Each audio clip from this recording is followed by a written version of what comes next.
नमस्कार, मैं हूं संजय शर्मा। आप देख रहे हैं 4PM महाराष्ट्र। नफरत की राजनीति का अंजाम क्या होता है, मोहन भागवत झेल रहे हैं। जम के अमेरिका में विरोध हो रहा है। भारतीय जनता पार्टी के आका बोल नहीं पा रहे। होगा क्या? दैनिक भास्कर के राजनीतिक संपादक केपी मलिक से मैंने बातचीत की है। चलते हैं सीधा उनके पास। 4PM न्यूज नेटवर्क में बहुत बहुत स्वागत है आपका केपी मलिक साहब। हार्दिक अभिनंदन आपका। बहुत बहुत धन्यवाद संजय जी, आपका भी आभार और दर्शकों का भी बहुत बहुत आभार, धन्यवाद। आज कमेंट करने के लिए कुछ छोड़ा ही नहीं है, कोट में छुपा लिया अपने टी शर्ट। शर्ट पहन के ही नहीं आ आज रहे आज आजकल। आज आज कमेंट करिए अमेरिका में। जी मोहन भागवत विचारों की ऐसी की तैसी करके रख दी।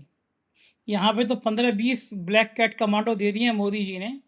लेकिन अमेरिका में, न्यूयॉर्क में गली गली मोहल्ले मोहल्ले में विरोध हो रहा है।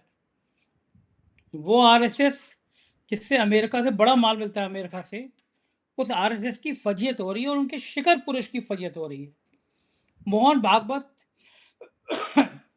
और आरएसएस ने जो नफरत की राजनीति की है, उसका खामियाजा भुगतना पड़ रहा है अमेरिका की गलियों में। भागवत से ज़्यादा डरे हुए हमारे विश्व गुरु हैं कि अमेरिका में क्या उन्हें भी ऐसे ही सीन देखने को मिलेंगे। गोदी मीडिया बचा नहीं पाएगा उनको, ये तय बात है, क्योंकि गोदी मीडिया खुद ही बच ले अब तो बहुत है। मोहन भागवत की इस बेइज्जती के बाद कि अमेरिका में न्यूयॉर्क के मेयर ने कह दिया कि अगर मेरे अधिकार क्षेत्र में होता तो मैं भागवत की सभा ही नहीं करने देता। मुझे लग रहा था विश्व गुरु जी अपनी लाल पीली आंखें करेंगे, 56 इंच का सीना फुलाएंगे और कहेंगे, इतनी हिम्मत तुम्हारी मेयर साहब, एक खत जारी करेंगे। भले ही भारतीयों को हथकड़ी और बेड़ी लगाकर अमेरिका से वापस करने पर उनका स्वाभिमान ना जगा हो, लेकिन भाजपा के तो पिताजी हैं आरएसएस। पिताजी होंगे मतलब सब कुछ तो उन्हीं का मानते हैं वो। पिताजी को इतना विरोध अमेरिका की गलियों में। मुझे लग रहा है ये जो प्रोग्राम है कहीं ऐसा ना यही कटाई में पड़ जाए। दुनिया भर में भारतीय जनता पार्टी और संघ की इस नफरती नीति का जो विरोध हो रहा है, इस हिंसात्मक राजनीति का जो विरोध हो रहा है, उसका मायने क्या है और विश्व गुरु पर अमेरिका में भागवत के इस विरोध का कितना असर पड़ेगा, मलिक साहब? संजय, देखिए जो मोहन भागवत जी अमेरिका गए हैं और इनके तमाम मंत्री विदेशों में घूम रहे हैं। देश में जाहिर सी बात है जगह जगह विरोध भारतीय जनता पार्टी का, सरकार का हो रहा है।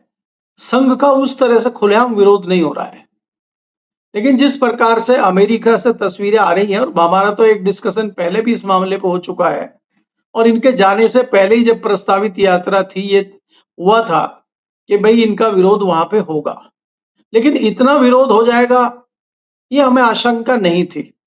और अभी तो ये 17 दिन के टूर पे मोहन भागवत जी गए हैं, अभी तो ये शुरुआत है। अभी तो आगे आगे देखिए कि होता है क्या। कई मोर्चों पे इनका विरोध होगा, कई मोर्चों पे इनकी साख गिरने की बात होगी, लेकिन गोदी मीडिया में तो कहीं खबर है नहीं संजय जी। गोदी मीडिया तो अभी भी बम बम किए हुए हैं। बात यह है कि चाहे विदेश हो चाहे देश हो, जिस प्रकार से सरकार की, आरएसएस की खिंचाई हो रही है, विरोध हो रहा है, सवाल उठ रहे हैं, लेकिन मुझे लगता है कि इनकी बेशर्मी है कि इनको कोई फर्क नहीं पड़ता। संजय जी, बात यह हो रही है ना कि जब ये किसी चीज पे बोल ही नहीं रहे, छोटे छोटे बच्चे सड़कों पे उतरे हुए हैं, मंदिर में चोरी हो गई है, इनको कोई फर्क नहीं पड़ता। पूरा मानसून सेशन चला गया, एक शब्द ना प्रधानमंत्री ने बोला, ना गृह मंत्री ने बोला, ना मोहन भागवत जी ने बोला। तो ये विरोध तो अब होना है, और आने वाले समय में आप इस विरोध में वृद्धि देखेंगे। एक तो ये बात है।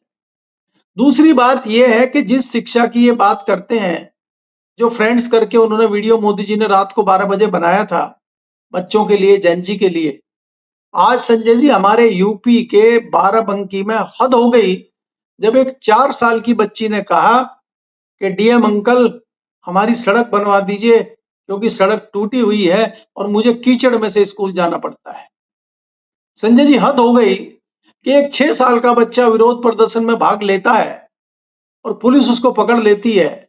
6 जवान उसको कंट्रोल करते हैं, 6 साल के बच्चे को, और जब वो एसपी से सवाल पूछता है तो एसपी भाग खड़ा होता है और वो ये कहता है कि एसपी ने मेरे सवालों का जवाब नहीं दिया, अब मैं डीएम से सवाल पूछूंगा। ये मैं जो आपको इतने दिन से कह रहा हूं कि ये जेनजी जो था, जो जेनजी था, ये जो जेन अल्फा है, ये उससे भी खतरनाक है। ये सवालों का जवाब लिए बिना छोड़ता नहीं है ये। और ये लोग सड़कों पे उतर गए हैं संजय जी।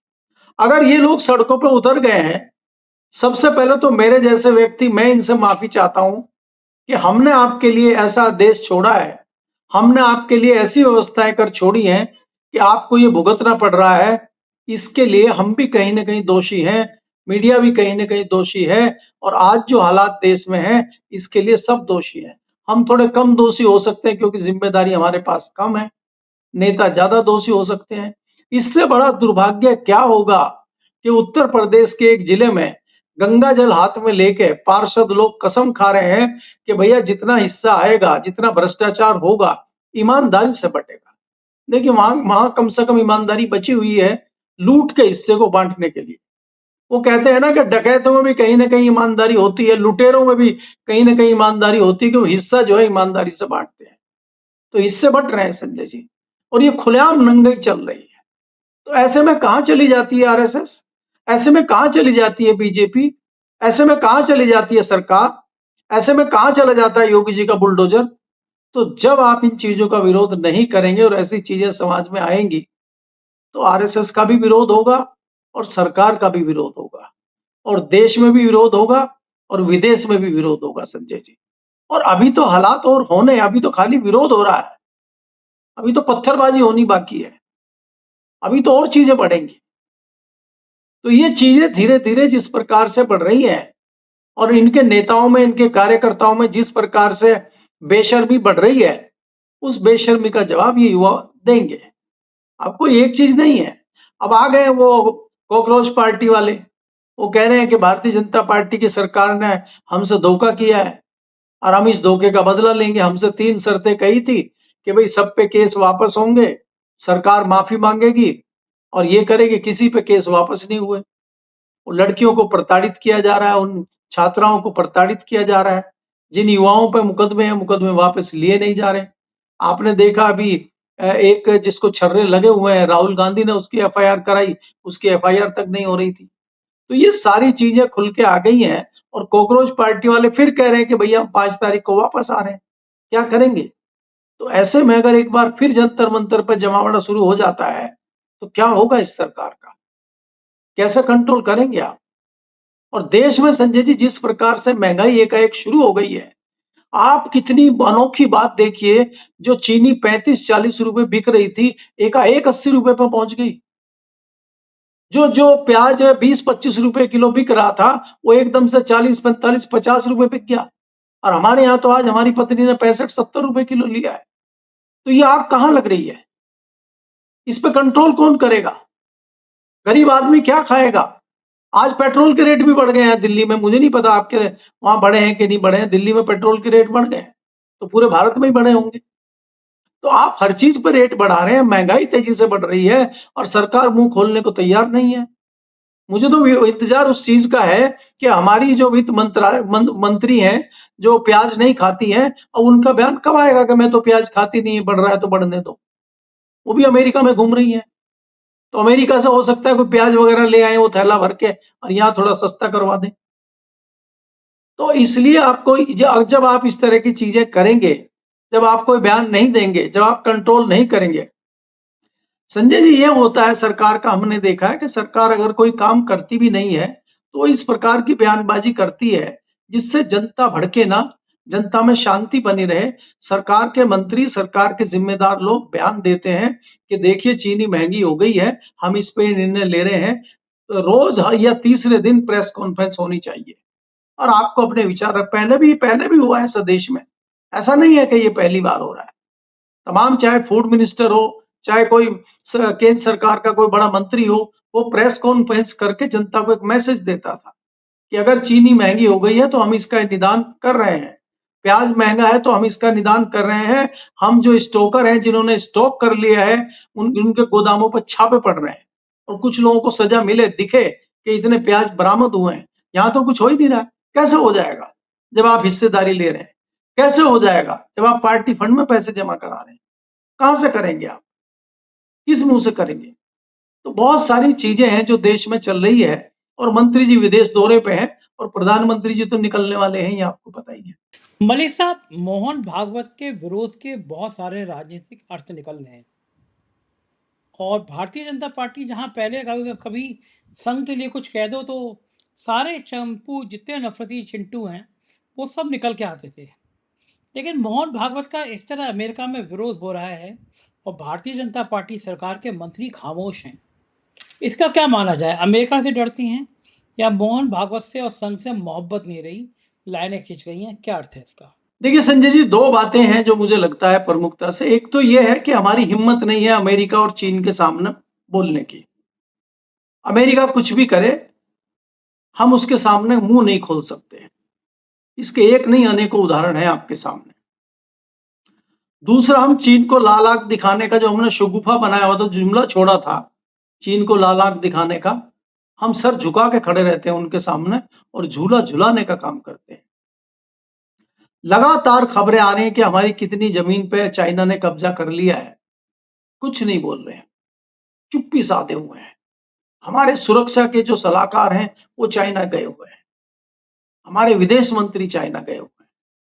आज सुर्खियां ये दिल्ली में चल रही हैं कि बहुत जल्दी जो सुरक्षा का चोला ओढ़ के घूम रहे हैं पिछले 12 साल से, बहुत जल्दी बाहर किया जाएगा इनको। 12 साल में अगर आप सुरक्षा पे इनसे चर्चा करने लगे या विश्लेषण करें कि कौन सी सुरक्षा पिछले 12 सालों में हुई है, तो बताने को कहने को कुछ नहीं है। झूठ के अलावा कुछ नहीं है। आप ऑपरेशन सिंदूर की बात करते हैं, आप जो है बादलों में रडार काम नहीं करता है, आप उस तरह की बातें करते हैं। ये सगुफे पुराने हो चले हैं। तो आपने क्या सुरक्षा की, क्या सलाह दी, क्या चीजें करी, वो सब पब्लिक के सामने आ गई है। पब्लिक में इनका ये विश्वास खत्म कर चुके हैं। दूसरी चीज जो सबसे बड़ी चीज हुई है संजय जी, जिसमें भारी तादाद में लोगों की आस्था है, वो भगवान राम का मंदिर है। और उस पर अगर मोहन भागवत जी मुंह नहीं खोल रहे हैं, तो मुझे लगता है चाहे वो संघ के लोग हों, चाहे वो भाजपा के लोग हों, चाहे वो अंधभक्त हों, चाहे वो गोदी मीडिया हो, चाहे दूसरे लोग हों, वो इसलिए भी नहीं बोल रहे हैं कि यार अगर ये मंदिर में चोरी कर सकते हैं तो ये कुछ भी कर सकते हैं, इसलिए इनके पक्ष में अब खड़े होने की आवश्यकता नहीं है। मुझे बड़ा कारण ये लगता है। तो इसलिए मोहन भागवत जी के साथ जो हो रहा है, इस पर किसी का मुंह नहीं खोल रहा है। मुझे बड़ा कारण नजर आता है। जी। मलिक साहब, आपने मंदिर का जिक्र किया। चंपत राय की एक डायरी सामने आ गई है और वो diary Bharatiya Janata party RSS के भ्रष्टाचार का जीता जागता दस्तावेज है, जिसमें विस्तार से वो मंदिर चोरी के बारे में लिख रहे हैं कि किस तरह से गड़बड़ झाला हुआ। लिख रहे हैं कि हमने इसलिए एफआईआर नहीं कराई क्योंकि विधानसभा चुनाव में इस पे असर ना पड़ जाए। कितने गंदे, कितने घिनौने लोग हैं। भगवान राम के मंदिर में चंदा चोरी पता है, लेकिन एफआईआर नहीं करा रहे हैं कहीं विधानसभा चुनाव पे असर ना पड़ जाए। मैं अयोध्या के लोगों को हाथ जोड़ के शत नमन कर रहा हूँ कि ऐसे लोग जिनके चेहरे पे काला मुंह करके अयोध्या से बाहर करना चाहिए था, उनको अभी तक वो झेल रहे हैं, अयोध्या में रखे रहे हैं। और ऐसी सरकार को शत नमन करूंगा जो ऐसे भ्रष्टाचार पे, भगवान राम मंदिर के चंदा चोरी पे खामोश। क्या इससे जीता जागता और सबूत चाहिए इस बात को कहने के लिए संघ और भाजपा सिर्फ पैसे के हैं, अपने बाप के भी नहीं है। जो भगवान राम के नहीं, वो अपने बाप के भी नहीं। भगवान राम के नाम पर इतना बड़ा धोखा। चंपत राय ने नृपेंद्र मिश्रा को क्या क्या नहीं लिख दिया, वहां की गालियां बची थी वह दिखने के लिए। चोरों में चंदे को लेके जंग जारी है। क्या मैसेज जाएगा जनता में इसका? देखिए संजय जी, ये चंपत राय की डायरी बाहर आई है, सूत्र बता रहे हैं। अभी हालांकि कोई उस टाइप के तथ्य तो सामने नहीं आए, लेकिन चर्चा है कि उनकी डायरी मिली है और भास्कर में तो लंबी चौड़ी खबर छपी है। तो उस डायरी में इन्होंने ये लिखा है कि भाई नपेंद्र राय की नॉलेज में भी सारी चीजें थी और नपेंद्र राय से लगातार बात होती है। और निपेंद्र मिश्रा। सॉरी नपेंद्र, हाँ सॉरी, माफी चाहता हूँ। नपेंद्र मिश्रा जी की नॉलेज में सारी बातें थी और उनको बताया गया था कि मंदिर में इस तरह की चोरी हुई है। और बाकी लोगों को भी उनका कहना यह है कि मैंने सबको बताया था। तो फिर ये पूछा गया कि भाई एफआईआर क्यों नहीं हुई? तो एफआईआर इसलिए नहीं हुई कि आगामी विधानसभा चुनाव में, जो बहुत जल्दी चुनाव है, कहीं बड़ा नुकसान ना हो जाए। दूसरी बात, उस बात की चर्चा ज्यादा हुई कि भेदिया कौन है, ये भेद कौन दे रहा है, खासकर अखिलेश को भेद कौन दे रहा है। तीसरी बात ये हुई कि खलनायक नपेंद्र मिश्रा है। इस बातों की चर्चा हो रही है। दुर्भाग्य देखिए, उस बात पे कतई जोर नहीं है कि भगवान राम के घर में चोरी हो रही है। जिसको नपेंद्र मिश्रा जी कह रहे हैं चोरी नहीं, डकैती है। क्योंकि सारे अखबार, सारे टीवी चैनल, हम आप जैसे लोग तथा कथित चंदा चोरी लिखते थे बहुत सावधानी से कि कहीं ऐसा ना हो झूठी खबर। तथा कथित चंदा चोरी को जो सर्टिफिकेट देने वाले हैं, हम उनको प्रणाम करते हैं नपेंद्र मिश्रा जी को कि उन्होंने बताया, अरे भाई क्या बात आप कर रहे हो, चंदा चोरी और ये चोरी, वहां डकैती हुई है, डकैती। और एक चैनल पे नहीं, उन्होंने घूम घूम के दर्जनों चैनलों पे ये कहा। इससे भी ज्यादा गुस्से में चंपत राय जी हैं।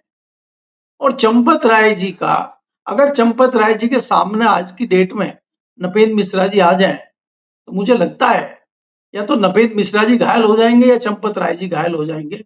इतना गुस्सा उबल रहा है दोनों। लेकिन इस पे चाहे प्रधानमंत्री हो, चाहे गृह मंत्री हो, चाहे मोहन भागवत जी हो, चाहे दूसरे लोग हो, चुप्पी साधे हुए हैं। क्यों? ऐसा क्या है उनकी चंपत राय जी की डायरी में कि जिससे चुप्पी साधे हुए हमारे महामानव प्रधानमंत्री, चुप्पी साधे हुए मोहन भागवत जी, जो दहाड़ सकते हैं अमेरिका में जाके, वहां एक ऑडिटोरियम में, वो मंदिर में नहीं बोल रहे हैं। जो विशाखापट्टनम में 3 दिन इस बात की चर्चा कर सकते हैं कि देश में भ्रष्टाचार है, भाजपा की सरकार में भ्रष्टाचार चरम पे है, और वो मंदिर चोरी पे बोल नहीं रहे। तो इसको क्या माना जाए? ये क्या चल रहा है? और ये जो चंपत राय जी हैं, जिनको क्लीन चिट मिल गई है, जो धुल के साफ होके आ गए हैं बिल्कुल, जिन्होंने कहा था कि मैं जो है अपने सिर पे कलंक लेके नहीं जाऊंगा, माथे पे होता है कलंक, सिर पे तो नहीं, कि माथे पे कलंक लेके अयोध्या नहीं छोड़ूंगा। तो इनका क्या कलंक धुल गया है क्या?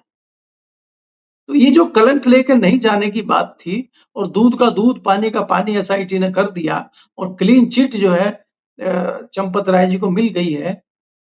तो ये चंपत राय जी के पास ऐसा क्या हथियार है? ऐसा क्या है?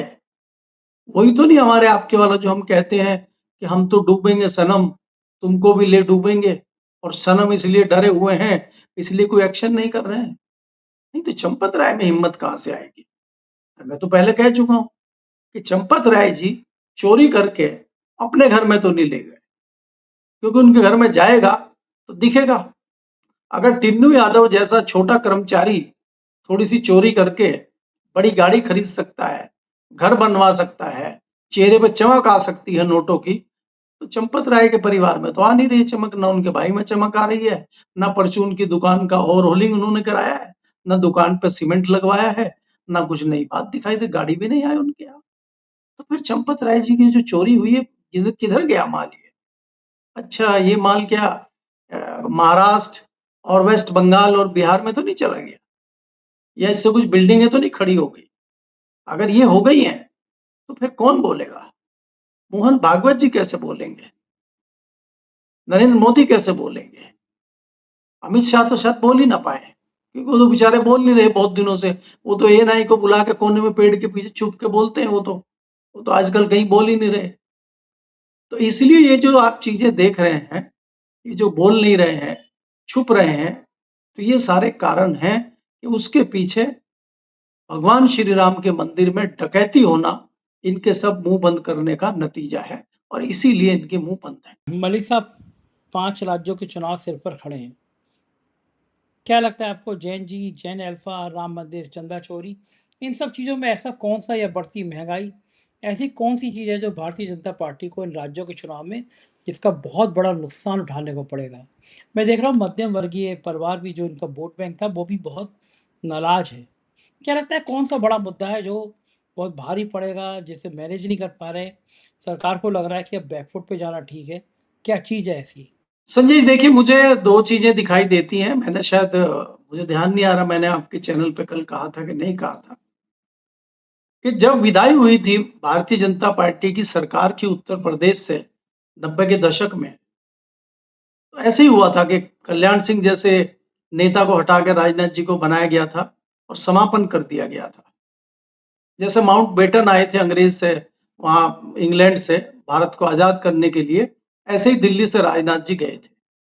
और ऐसे ही दिल्ली में सुषमा स्वराज जी आई थी साहब सिंह वर्मा को हटा के दिल्ली को आज़ादी दिलाने के लिए, और फिर भाजपा से आज़ादी मिली और 30 साल के लिए जो है दिल्ली फ्री, यूपी फ्री।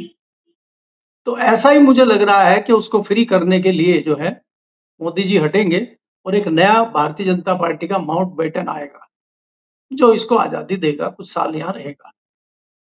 ये इसलिए रहेगा, महँगाई बहुत बड़ा मुद्दा नहीं है।